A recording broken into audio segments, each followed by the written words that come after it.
PM house की 5 माह की सरगर्मियां। शहबाज सरकार अवामी फलाह के प्लान बना रही थी या इमरान खान को सियासी बिसात से बाहर रखने का मंसूबा। साजिश में ढके पीडीएम के नए मजीद चेहरे बेनकाब होने वाले हैं।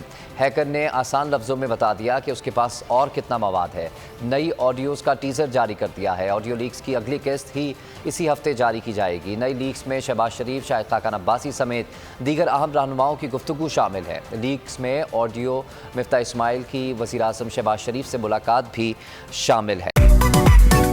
मेरी टैक्सी में बैठ जाओ, जहां तक ले जाऊंगा।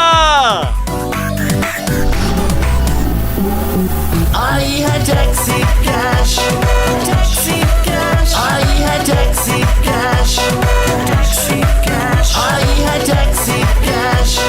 कभी टैक्सी वाले ने सवारी को किराया दिया, सुना है ये सीट नहीं हॉट सीट है। अब जिंदगी में करेंगे ऐश, क्योंकि आ गई है टैक्सी कैश। आई है टैक्सी कैश। सबसे ज्यादा व्यूज, सबसे ज्यादा रील्स और सबसे ज्यादा रेटिंग के साथ बोल अब भी नंबर 1 पोजीशन पर बरकरार। सब्सक्राइब करें और बेल दबाएं ताकि कोई खबर रह न जाए।